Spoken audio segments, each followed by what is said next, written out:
Hello दोस्तों, आज का हमारा टॉपिक है emergence of doctrine of basic structure. इसमें मैं आपको ये बताऊंगा कि जो डॉक्ट्रिन ऑफ बेसिक स्ट्रक्चर है वो किस तरीके से इमर्ज हुई।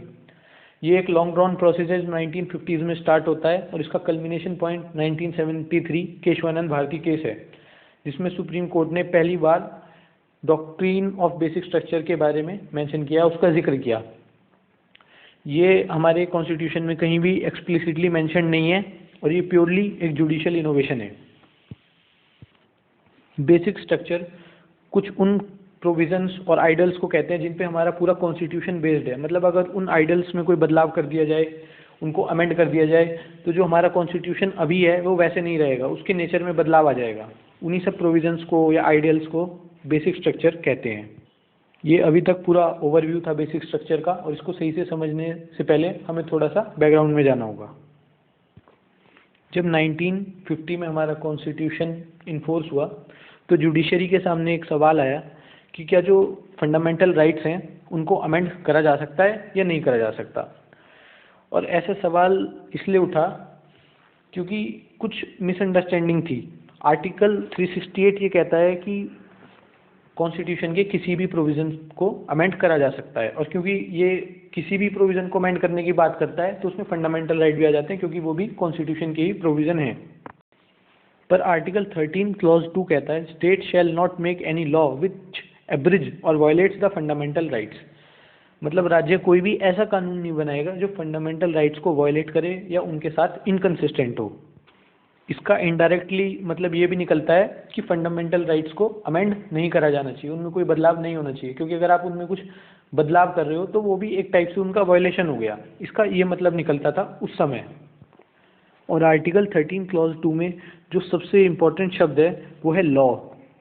यहाँ पे इस पूरे प्रोसेस में हमें यही पता लगाना है कि लॉ का क्या मतलब है। मतलब हम नहीं, जुडिशरी पता लगाएगी कि ये जो शब्द है लॉ, इसका क्या मतलब है। क्या ये ऑर्डिनरी लॉ है जो सिंपल मेजॉरिटी से बन जाता है, या फिर इस लॉ का मतलब और भी बहुत कुछ है, मतलब कॉन्स्टिट्यूशनल अमेंडमेंट भी इसमें इंक्लूडेड है। तो चलिए अब पहले केस पे आते हैं जहाँ से पूरा प्रोसेस स्टार्ट हुआ। 1950 में जब हमारा कॉन्स्टिट्यूशन इन्फोर्स हो गया तो उसके बाद बहुत सारे स्टेट्स लैंड रिफॉर्म एक्ट्स लाए। उस समय ज़मींदारी सिस्टम था, तो सारी जो ज़मीन होती थी वो ज़मींदार की होती थी और वहाँ पे लैंडलेस लेबरर्स काम करते थे।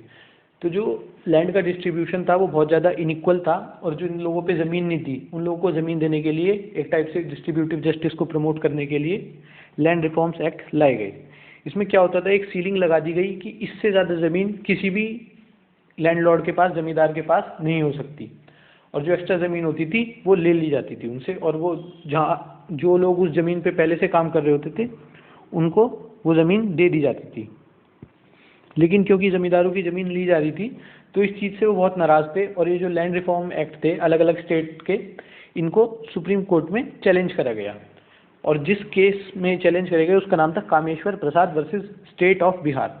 और इस केस में सुप्रीम कोर्ट ने लैंड रिफॉर्म एक्ट्स को अनकॉन्स्टिट्यूशनल और वॉइड डिक्लेयर कर दिया, क्योंकि ये आर्टिकल 14, 19 और 31 का वायलेशन करते हैं, ऐसा सुप्रीम कोर्ट का कहना था। आर्टिकल 14 का वायलेशन इसलिए क्योंकि लैंड रिफॉर्म एक्ट्स के तहत सभी ज़मींदारों की ज़मीन नहीं ली जा रही थी।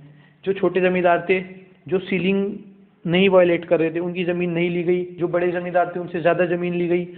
तो आर्टिकल 14 राइट टू इक्वलिटी है, तो उनका कहना था कि राइट टू इक्वलिटी के तहत सबकी लेनी है तो बराबर ज़मीन लो, वरना किसी की नहीं ली जानी चाहिए। आर्टिकल 19 और आर्टिकल 31 दोनों में राइट टू प्रॉपर्टी है, और ज़मींदारों का कहना था कि ये हमारी ज़मीन है, ये हमारी प्रॉपर्टी है, और क्योंकि राइट टू प्रॉपर्टी एक फंडामेंटल राइट है तो ये हमसे हमारी प्रॉपर्टी नहीं ली जानी चाहिए।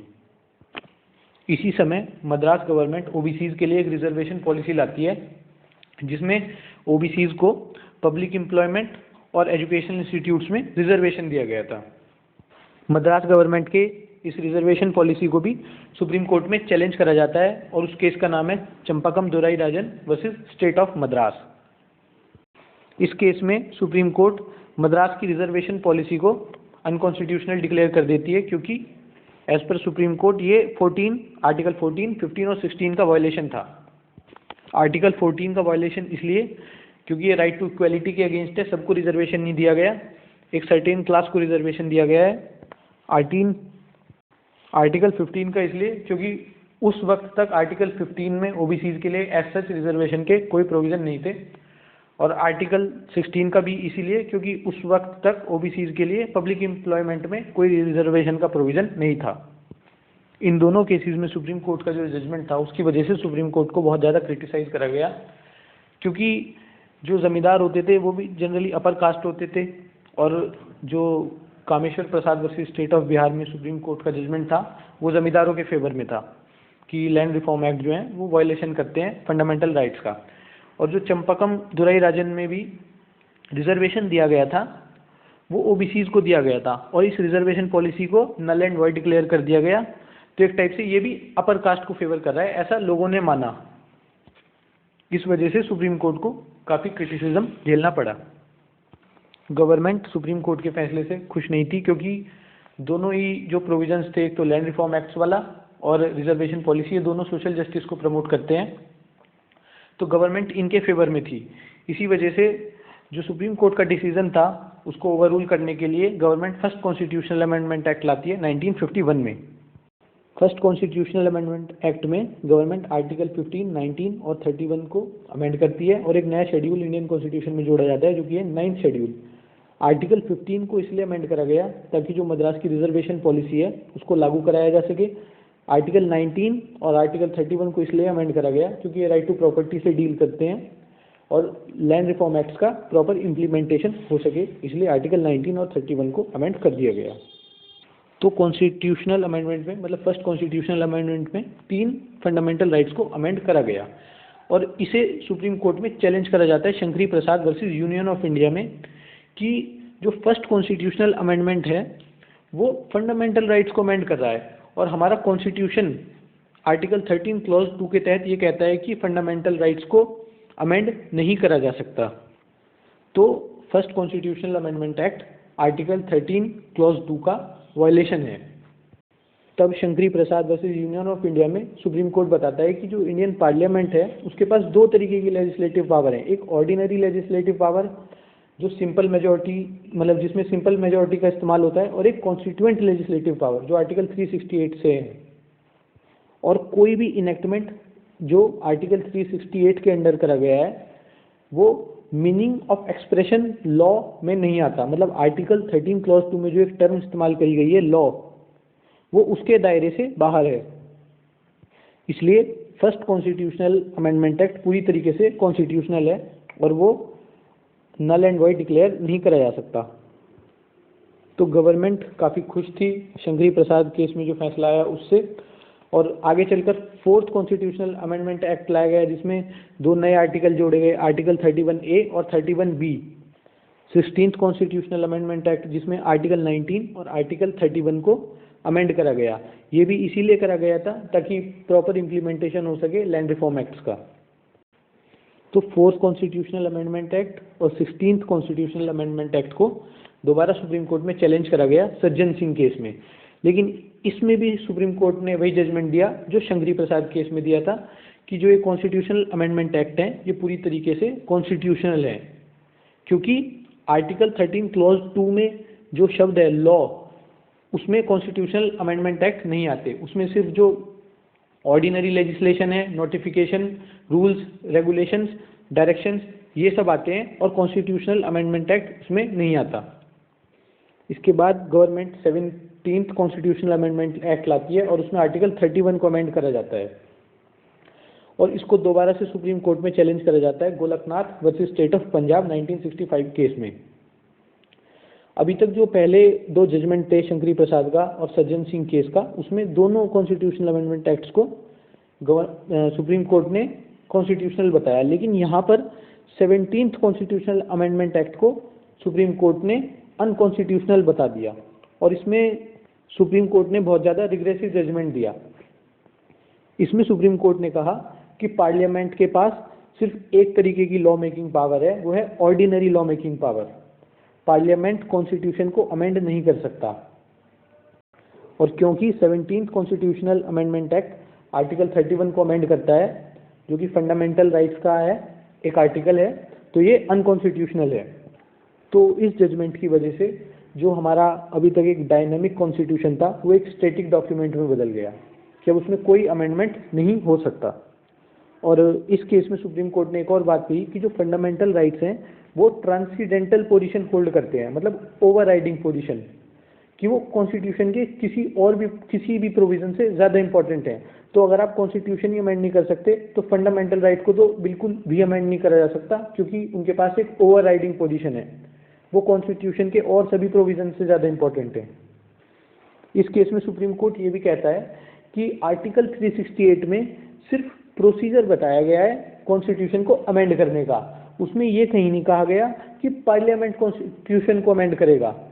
तो इसलिए पार्लियामेंट के पास कॉन्स्टिट्यूशन को अमेंड करने की पावर नहीं है आर्टिकल 368 के अंदर, क्योंकि उसमें ये लिखा ही नहीं है कि पार्लियामेंट कॉन्स्टिट्यूशन को अमेंड कर सकता है।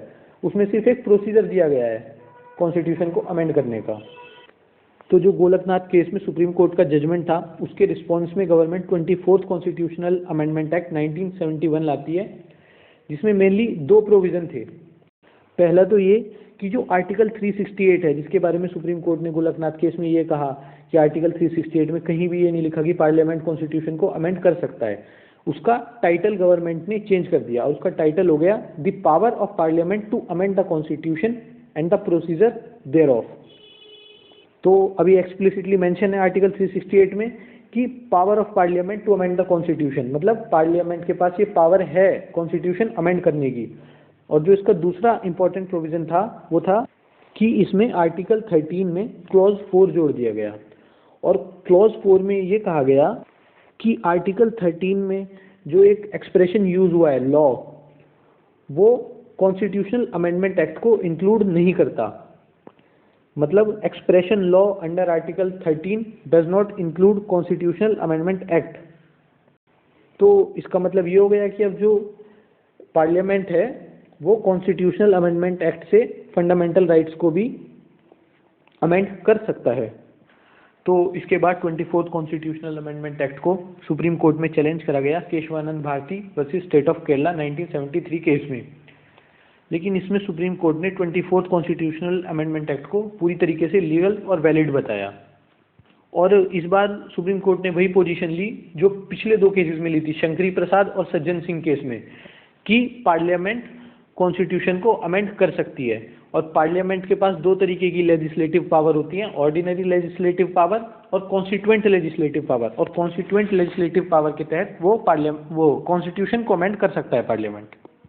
और क्योंकि पार्लियामेंट कॉन्स्टिट्यूशन के किसी भी प्रोविज़न को अमेंड कर सकता है, तो फंडामेंटल राइट भी कॉन्स्टिट्यूशन के ही प्रोविज़न है, तो फंडामेंटल राइट भी अमेंडेबल हैं। पर इस केस में सुप्रीम कोर्ट ने एक और बात कही कि पार्लियामेंट कॉन्स्टिट्यूशन की किसी भी प्रोविज़न को अमेंड कर सकता है, लेकिन पार्लियामेंट की जो अमेंडिंग पावर्स हैं वो अनलिमिटेड नहीं है, और उस पर एक लिमिट है, और वो लिमिट है बेसिक स्ट्रक्चर की लिमिट।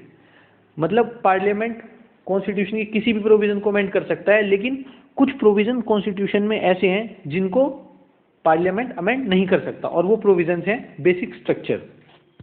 और इस केस में पार्लियामेंट ने बेसिक स्ट्रक्चर की कॉम्प्रिहेंसिव लिस्ट नहीं दी, ये नहीं बताया कि बेसिक स्ट्रक्चर में कौन कौन से प्रोविज़न्स आते हैं, और बल्कि ये कहा कि हम केस टू केस बेसिस पे डिसाइड करेंगे कि क्या क्या बेसिक स्ट्रक्चर में आता है। अलग अलग जजमेंट्स में सुप्रीम कोर्ट ने कुछ जो बेसिक आइडियाज़ हैं, जैसे democracy, republic, sovereignty of India, socialist और welfare, oriented nature of Indian state, parliamentary form of democracy, इनको बेसिक स्ट्रक्चर डिक्लेयर किया है। अब पार्लियामेंट जो था वो बेसिक स्ट्रक्चर डॉक्ट्रिन से खुश नहीं था, क्योंकि ये पार्लियामेंट की पावर पर एक लिमिट लगा देती है। इसी वजह से 42nd कॉन्स्टिट्यूशनल अमेंडमेंट एक्ट 1976 में दो नए प्रोविजंस आर्टिकल 368 में जोड़े गए। पहला प्रोविज़न था क्लॉज 4 आर्टिकल 368 में, जो कि ये कहता है कि कॉन्स्टिट्यूशनल अमेंडमेंट को कोर्ट ऑफ लॉ में चैलेंज नहीं करा जा सकता। एक टाइप से ये जो जुडिशरी के पास जुडिशियल रिव्यू की पावर है उसको रिस्ट्रिक्ट कर देता है। और क्लॉज 5 आर्टिकल 368 का, जो कि 42nd कॉन्स्टिट्यूशनल अमेंडमेंट एक्ट में ही जोड़ा गया, वो ये कहता है कि there shall be no limitation on amending power of the Parliament. मतलब एक टाइप से ये जो बेसिक स्ट्रक्चर की डॉक्ट्रिन सुप्रीम कोर्ट ने केशवानंद भारती केस में दी थी, ये उसके अगेंस्ट जाता है, उसको रिवर्स करने की कोशिश करता है। क्योंकि बेसिक स्ट्रक्चर डॉक्ट्रिन ये कहती है कि पार्लियामेंट हर प्रोविज़न को अमेंड नहीं कर सकता, केवल उन प्रोविजंस को अमेंड कर सकता है जो बेसिक स्ट्रक्चर नहीं है। लेकिन आर्टिकल 368 का क्लॉज 5 ये कहता है कि पार्लियामेंट किसी भी प्रोविज़न को अमेंड कर सकता है कॉन्स्टिट्यूशन के।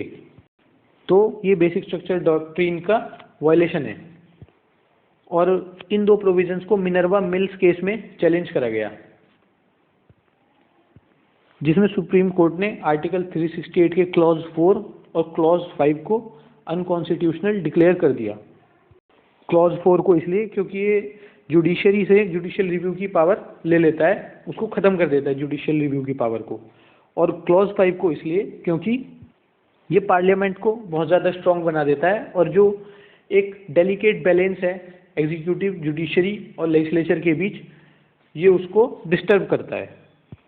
तो इस वजह से आर्टिकल 368 क्लॉज 4 और क्लॉज 5 को अनकॉन्स्टिट्यूशनल डिक्लेयर कर दिया गया और सुप्रीम कोर्ट ने बेसिक स्ट्रक्चर डॉक्ट्रिन को रीअफर्म करा। मुझे उम्मीद है आपको ये टॉपिक समझ आया। Thank you.